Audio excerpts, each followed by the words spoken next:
सुप्रभात। बाबा कहते हैं, मेरे प्यारे बच्चे, जानता हूँ तुम कह रहे हो ना कि बाबा मेरे जीवन में कोई चमत्कार क्यों नहीं हो रहा है। और तुम्हें क्या लगता है, चमत्कार हमेशा दिखता है? नहीं, चमत्कार हर एक पल तुम्हारे साथ होते हैं। शायद अभी तुम महसूस नहीं कर पा रहे हो।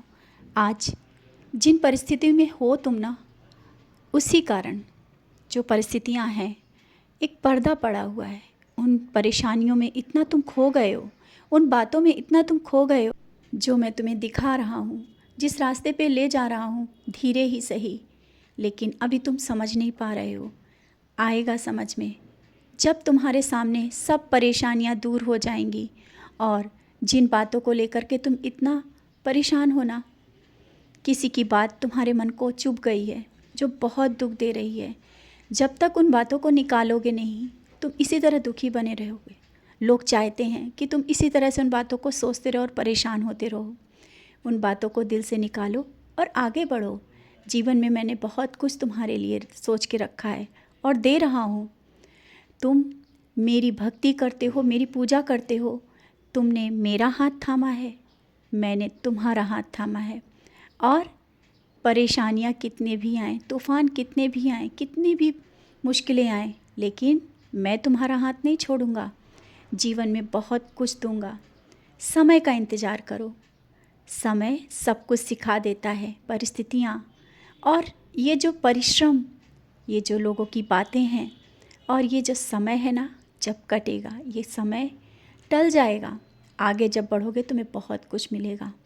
धीरे धीरे सब कुछ बहुत जल्दी सही हो रहा है। निश्चिंत रहो और मुझ पर पूरा दृढ़ विश्वास रखो। अपने विश्वास को कमज़ोर मत होने दो। तुम्हारा जब विश्वास मुझ पर मजबूत होता है ना, मैं उसी समय, उसी पल तुम्हारे करीब आ जाता हूँ। और हाँ, तुम मेरी आरती करते वक्त जब आँखों में आंसू भर लेते हो, तुम्हारे यही तो भाव मेरे मन को छू जाते हैं।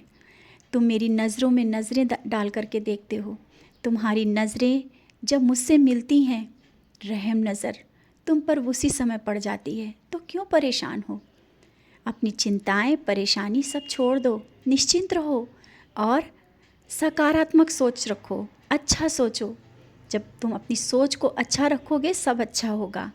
मैं हर पल तुम्हारे साथ रहता हूँ, तुम्हारे घर में रहता हूँ, तुम्हारे परिवार और बच्चों की रक्षा करता हूँ। और हाँ, तुम मेरे भोग को लेकर के क्यों परेशान होते हो कि क्या भोग लगाऊं? जो खाते हो वही भोग लगाओ। और हाँ, सुबह के वक्त जब तुम मुझे चाय पिलाते हो ना, तुम्हारे साथ मुझे चाय पीना बहुत अच्छा लगता है। मैं तुम्हारे साथ चाय पीता हूँ और मैं तुम्हें देख रहा होता हूँ, तुम मुझे देखते हो। यही तो भक्ति है, यही तो तुम्हारा प्रेम है। और बेवजह की किसी की बातों में आकर के स्वयं को कष्ट मत दो। समय पर अपने सब कार्य करो और आगे बढ़ो। मैं हर पल तुम्हारे साथ हूँ। खुश रहो और मुस्कुराते रहो।